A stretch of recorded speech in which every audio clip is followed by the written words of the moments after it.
मेरे प्यारे देशवासियों, मैं राहुल आज आप सबको सती और शिव की कथा सुनाने जा रहा हूं। सती शिव के लिए सर्वथा आदर्श सहगामिनी थी। उनका अनुसरण करने और उनको प्रसन्न रखने के अतिरिक्त अन्य किसी चीज में उनकी रुचि नहीं थी। लेकिन इसका ये अर्थ नहीं है कि उनका अपना विवेक नहीं था। इसके विपरीत वे हालांकि सती थी, लेकिन वे दुर्गा और काली भी थी। और जब वे कोई निर्णय कर लेती थी तो कोई नहीं था जो उनको रोक सकता, जैसा कि हम आगे चलकर देखेंगे। लेकिन इस समय उनको अपने उस राजमहल की विलासिताओं की कोई चाह नहीं थी, जहां तमाम तरह के सुख सुविधाओं के बीच उनका लालन पालन हुआ था। इस समय तो वे केवल अपने विलक्षण पति का अनुसरण करती हुई उनके पिशाचों और गणों के पीछे पीछे हिमालय की श्रृंखलाओं और चोटियों का भ्रमण करना चाहती थी। शुरू में तो वे उनकी तरफ ध्यान भी नहीं देते थे, लेकिन वे उनकी इस ऊपरी उदासीनता की परवाह किए बिना उनका अनुसरण करती रहती थी। एक दिन उन्होंने उनसे अकस्मात पूछा, तुम मेरे पीछे क्यों लगी रहती हो? उन्होंने उत्तर दिया, क्योंकि मैं आपकी धर्म पत्नी हूँ। तुमने मुझसे विवाह क्यों किया? उन्होंने पूछा। क्योंकि आपके बिना मैं अधूरी हूँ, उन्होंने उत्तर दिया। मेरे पास तुमको देने के लिए कुछ भी नहीं है, लेकिन मैं तो आपके सिवा और कुछ चाहत ही नहीं करती, उन्होंने कहा। मेरे पास ना तो कोई जनक है, ना कोई वंश है, और ना ही कोई संपत्ति ही है मेरे पास। ये विचित्र प्राणी ही मेरे सब कुछ हैं। मैं आपके अलावा और कुछ नहीं चाहती।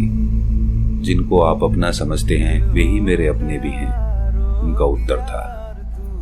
उनकी दृढ़ता और प्रेम ने अंततः उनका हृदय पूरी तरह से जीत लिया, और उन्होंने अपने गणों से कहा कि वे उनको अकेला छोड़ दें, और जब उनको उनकी आवश्यकता होगी तो वो उनको बुला लेंगे।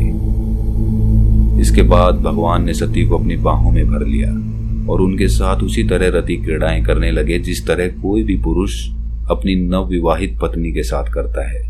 वे पल भर को भी उनसे दूर न होते, और अगर होते भी तो अचानक वापस आकर पीछे से उनकी आंखें बंद कर लेते, जिससे वे कांप उठती और सहारे के लिए उनसे लिपट जाती।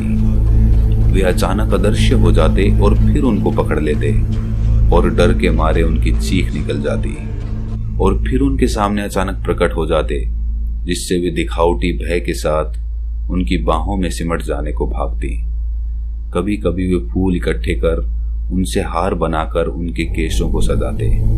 कभी जब वे अपना ही रूप निहारने के लिए पानी के किसी गहरे कुंड में झांक रही होती, वे उनके पीछे से आकर पानी में झांकने लगते। तब वे मानसून के काले बादल के समान होती, जिसके पीछे से पूर्णिमा का चांद झांक रहा होता।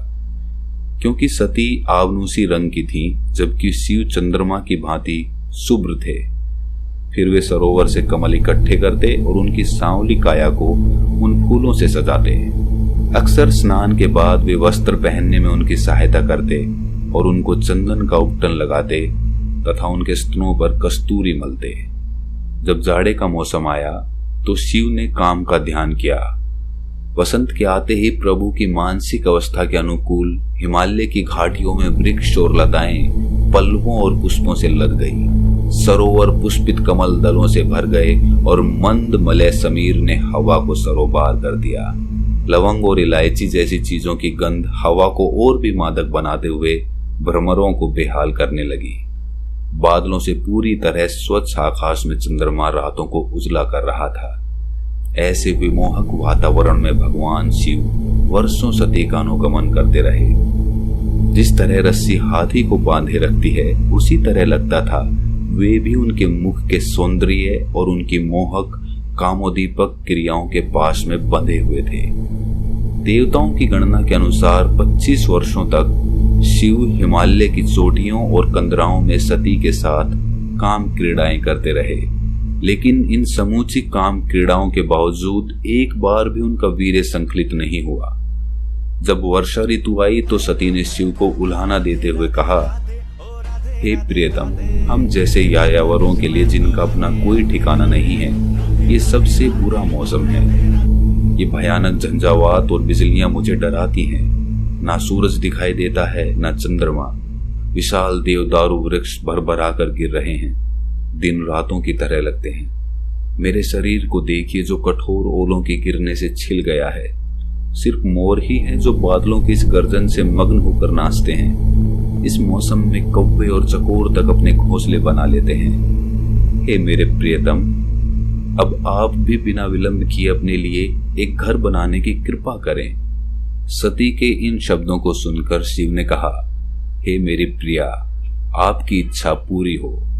आप अपनी रुचि की कोई जगह चुने और आपके योग्य घर तैयार हो जाएगा। क्या आप उस मेरु पर्वत पर रहना चाहेंगी जहां देवता निवास करते हैं? शायद आप काशी में रहना चाहें। आप जगह का नाम भर ले, वो उसी क्षण से आपकी होगी। आपकी सुंदरता स्वर्ग की अप्सराओं की सुंदरता से होड़ करेगी और उनको लज्जित करेगी। या फिर आप हिमालय के राजा हिमवान के राज्य में रहना पसंद करेंगी, जहां पर्वतीय स्त्रियां और नागों की कन्याएं आपकी सेवा करेंगी।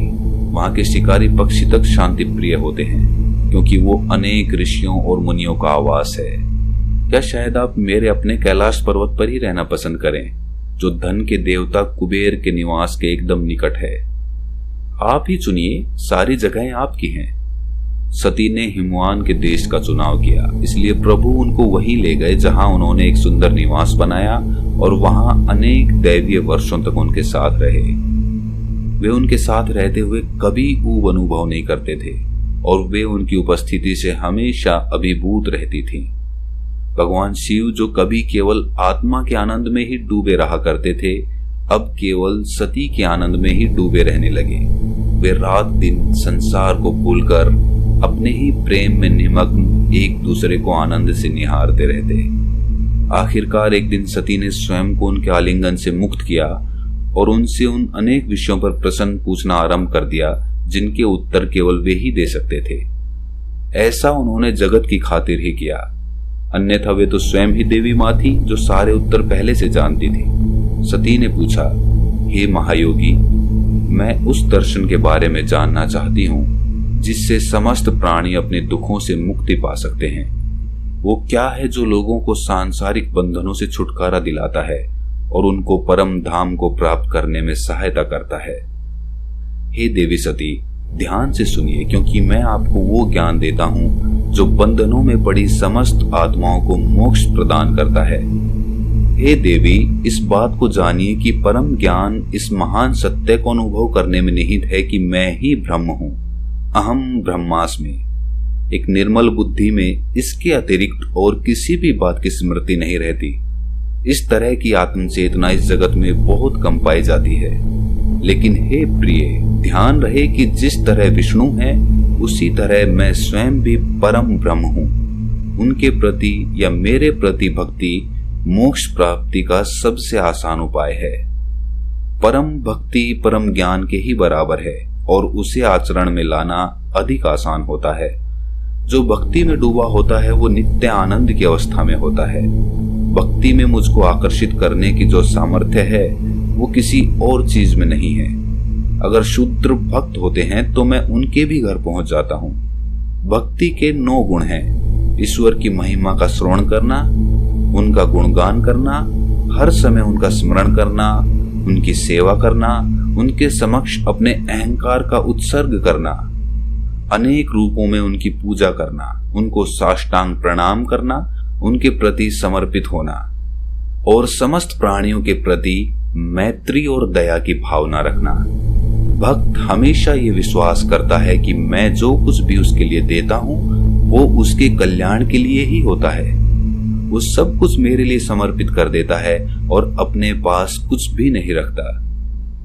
जो ये 9 गुण हासिल कर लेता है वो सब कुछ हासिल कर लेता है। संपूर्ण ज्ञान और सांसारिक सफलताएं तथा अटल मोक्ष, सब कुछ। इस कलयुग में मुझे प्रसन्न कर सकने वाला भक्ति के मार्ग से अधिक आसान कोई दूसरा मार्ग नहीं है। निरंतर अवनति की ओर जाते इस युग में ज्ञान या आध्यात्मिक साधना और वैराग्य या अनासक्ति का दुरुपयोग हो रहा है और वे उपेक्षित हैं। इनको समझ सकने वाले लोग बहुत दुर्लभ होते जा रहे हैं। लेकिन हे प्रिय, भक्ति इन दोनों के ही लाभ प्रदान कर सकती है और वो मुझे सबसे अधिक प्रिय भी है। ध्यान रहे कि विष्णु और मैं दोनों ही अपने भक्तों के अधीन हो जाते हैं। भक्ति के बारे में इस प्रवचन को सुनकर सती अत्यंत प्रसन्न हुई। वे उनसे शास्त्रों, नीतियों, नैतिक मर्यादाओं और धर्म के बारे में भिन्न भिन्न युगों में भिन्न भिन्न तरह के लोगों के आचरण के बारे में और तंत्रों मंत्रों के ज्ञान के बारे में लगातार प्रश्न करती रही।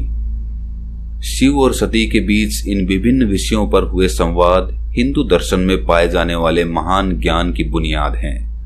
नक्षत्र विज्ञान, भेषज विज्ञान, औषधि विज्ञान और हस्तरेखा विज्ञान समेत विभिन्न विज्ञानों से संबंधित पवित्र पुरा कथाएं उनको सुनाई गईं। शिव ने उनको तंत्र मंत्रों की सहायता से बहुत सी बातें समझाई। इस प्रकार सती और शिव, जो सर्वत्र हैं और जो मनुष्यों की सहायता में सदा तत्पर रहने वाले हैं, ने हिमालय पर अपना विमर्श जारी रखा ताकि विपत्तियों में डूबी मनुष्यता की सहायता की जा सके और मनुष्य को संसार सागर से या जीवन मरण के चक्र से छुटकारा पाने में सक्षम बनाया जा सके। एक बार शिव सती के साथ अपने नंदी पर सवार होकर पृथ्वी का भ्रमण कर रहे थे। यह श्री राम के अवतार का समय था, जब भगवान विष्णु ने संसार को दानवराज रावण से छुटकारा दिलाने कौशल के राजकुमार का रूप धारण किया हुआ था। राम को उनकी सौतेली मां द्वारा वनवास दे दिया गया था। जब वे वन में रह रहे थे तभी उनकी प्रिय पत्नी सीता का रावण द्वारा अपहरण कर लिया गया। राम शोक में डूबे अपनी पत्नी के वियोग में रोते हुए भटक रहे थे। यही समय था जब शिव और सती दंडक नाम के उस वन में पहुंचे और उन्होंने राम को देखा, जो अपनी पत्नी के वियोग में उसी तरह तड़प रहे थे जैसे अपनी पत्नी के प्रेम में डूबा कोई भी पति तड़पेगा। राम और उनके भाई लक्ष्मण को देखकर सती ने शिव से पूछा, ये दोनों कौन है जो किसी वस्तु के खो जाने के कारण इस कदर शोकाकुल दिखाई दे रहे हैं, और क्या कारण है कि इन्हें देखकर आप आनंदित हैं और आपने तो इनमें से उस नीलवर्ण पुरुष को प्रणाम तक कर डाला है। शिव ने मुस्कुराते हुए समझाया, हे देवी, ये राम और लक्ष्मण नाम के दो भाई हैं। ये अयोध्या के राजा दशरथ के पुत्र हैं और सूर्य वंश से संबंध रखते हैं। बड़े भाई राम विष्णु के अवतार हैं। वे किसी भी तरह के संकटों से परे हैं। भगवान ने लोक कल्याण और अच्छाई की रक्षा के लिए पृथ्वी पर अवतार लिया है। अपने इस मनुष्य अवतार में वे एक शोकग्रस्त पति की लीला मात्र कर रहे हैं। वास्तव में वे सदा आत्मानंद में डूबे रहने वाले हैं। राम के अतिशय दुख को देखकर सती शिव की इस व्याख्या पर विश्वास नहीं कर सकी। उनके संदेह को देखकर शिव ने सती से कहा कि वे स्वयं जाकर राम की परीक्षा ले लें। सती राम की परीक्षा लेने को तत्पर ही थी, इसलिए उन्होंने सीता का रूप धारण कर राम के सम्मुख जाने का निर्णय किया। उन्होंने सोचा, अगर वे सचमुच विष्णु ही हैं तो वे मेरे वेश को भेद पाने में सक्षम होंगे। राम ने तत्काल ही उनके वेश को पहचान लिया और उनको प्रणाम करते हुए बोले, हे देवी सती, आपको प्रणाम करता हूँ। आपने अपना रूप तजकर ये वेश क्यों धारण कर रखा है? आपके स्वामी शिव कहाँ हैं? क्या आप अकेली आई हैं? राम के ये शब्द सुनकर सती आनंदित हुई और उनको उनके दैवीय स्वरूप पर विश्वास हो गया। उन्होंने उनको बताया कि किस तरह उन्होंने शिव की बातों पर अविश्वास किया और वे उनकी परीक्षा लेना चाहती थी। लेकिन एक संदेह तब भी उनके मन में बना हुआ था। वे हमेशा सोचा करती थी कि शिव और विष्णु एक दूसरे के समकक्ष हैं। तब फिर उनके पति ने राम को प्रणाम क्यों किया? राम ने उत्तर दिया, एक बार शिव ने दिव्य विश्वकर्मा से एक अद्भुत सभागार का निर्माण कराया था, जिसमें एक अत्यंत सुंदर सिंहासन रखा हुआ था। उन्होंने वहां पर सारे देवताओं, ऋषियों और अन्य स्वर्गीय विभूतियों को आमंत्रित किया। इसके बाद उन्होंने वैकुंठ से विष्णु को आमंत्रित किया और उनको उस महान सिंहासन पर आसीन कर अत्यंत मांगलिक मुहूर्त में वैदिक पाठ के साथ विष्णु के मस्तक पर सोने का मुकुट रखते हुए सबके समक्ष घोषणा की कि अब के बाद से विष्णु उनके ही समान पूजा के पात्र होंगे। राम ने बताया, उस अवसर पर शिव ने कहा था कि आप अखिल ब्रह्मांड के स्वामी हैं। आप ही हैं जो समस्त देवताओं द्वारा पूजे जाने के परम अधिकारी हैं। आप मेरे साथ युद्ध होने की दशा में भी अपराजय होंगे। मैं स्वयं आपके भक्तों को मोक्ष प्रदान करूंगा। इस प्रकार शिव ने कहा था और उस समय के बाद से शिव मेरी पूजा करते हैं और मैं शिव की पूजा करता हूँ। सती ने जब ये सुना तो संतुष्ट हुई, लेकिन अब उनको अपने पति के शब्दों पर अविश्वास करने को लेकर क्लेश हो रहा था। जब वे शिव के पास लौटी तो वे दुखी और उदास थीं। उनकी इस मानसिक अवस्था को देखकर शिव ने उनसे उनके दुख का कारण पूछा। उन्होंने अपने संशय शिव को बताए और उन्होंने तत्काल ही विष्णु को दिए गए अपने उस वचन के बारे में सोचा कि यदि सती ने कभी भी उन पर या उनके उपदेशों पर संदेह किया तो वे उनको तज देंगे। यद्यपि उन्होंने उनसे इस बारे में कुछ भी नहीं कहा, लेकिन वे समझ गई कि उनके मन में कोई विचलित करने वाला विचार पैदा हो चुका है। और हालांकि उन्होंने उनके प्रति पहले की ही तरह प्रेमपूर्ण व्यवहार करना जारी रखा, लेकिन दोनों को ही इस बात का एहसास हो चुका था कि जल्दी ही कोई ऐसी घटना होने वाली है जो उनको उनके वचन की ओर निर्वाह करने की ओर ले जाएगी।